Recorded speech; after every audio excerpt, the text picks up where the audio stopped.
Hello everybody, I'm Emily Reuben. I'm one of the founders and the CEO of Duchenne UK, and I'm really delighted to be joined by Annemieke Aartsma-Rus. Now Annemieke, I met you many years ago when my son was diagnosed. You are a molecular biologist by training.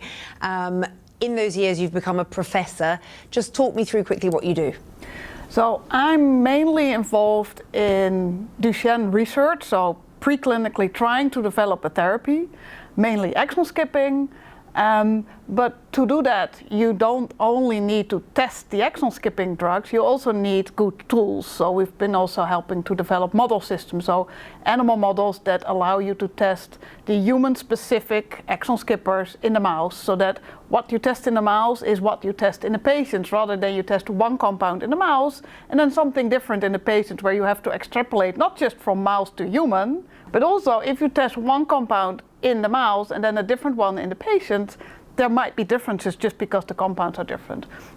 So we're doing the exon skipping, but say everything, all the things that you need, the tools, the development, we work on that as well. One thing you're really good at is explaining to people who don't have a scientific background like me how the various research approaches work. And I'm really thrilled that you're going to be speaking at our New Horizons conference in March. How important do you think it is for researchers and companies to listen to the patient voice? And what do you think that patients can bring to research?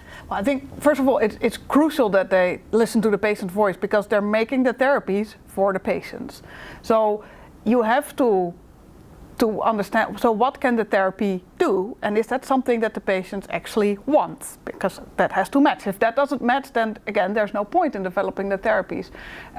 But then also, if you develop the therapy, so how can you make sure that the clinical trial design is done in such a way that you don't overly burden the patients? There will be a burden in clinical trials anyway. You have to go to the hospital, you have to have invasive procedures, but how can you minimize it? Like not do 20 different outcome measures in one day where the patients will be really tired. And so these things, again, you can listen to the patients.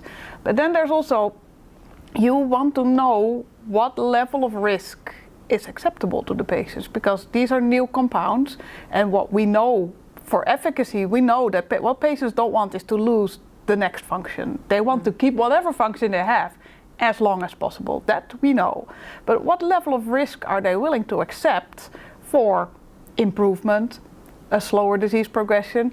And then it's also important that we educate the patients in how do these different approaches work. And they don't need to know in detail how gene therapy works, how exon skipping works, but they need to know some basics, because that will allow them to understand what benefit can I realistically expect from this, because only then can you answer the question about what risk are you willing to accept.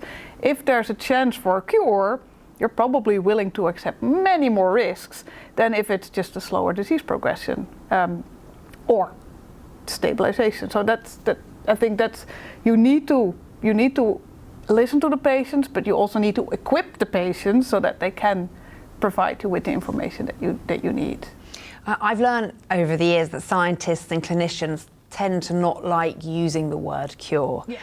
Especially in a very complex disease like Duchenne. I mean, how do you imagine that this disease will be treated in the coming years? So I refer to it as the C word. I will not use it because sadly at the moment, with the techniques that we have available, we cannot cure the disease. And by cure I mean that all the damage that is accumulated will also be undone. And the sad thing is that once muscle is replaced by scar tissue or by adipose tissues, we cannot undo that. It's there, and it's there to stay for now with the techniques that we have now.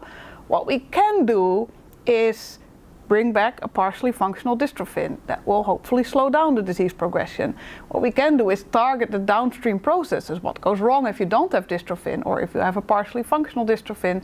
How can you slow down these processes? And what we hope is that if you combine both bringing back a partially functional dystrophin, target these downstream processes, that all these little bits add on, and then you have a slightly slower disease progression, and then another slightly slower disease progression. So all of that adds up, and then hopefully you can slow down it significantly or even stop it. But again, even there, well, we have to wait and see. We don't know how successful that will be, but definitely the more things you have that will do a slightly slower disease progression, if you add them all up, then there will be a much more significant impact. Yeah, all the small things will amount to a big thing and slow down the progression of this disease. You know, and Duchenne UK is doing a lot now to help to work in the now for quality of life. We're investing in technology as well as pushing on the research. So Annemieke, thank you so much for talking to me. And if you want to catch Annemieke, then do please sign up for our New Horizons conference in March. Thank you very much.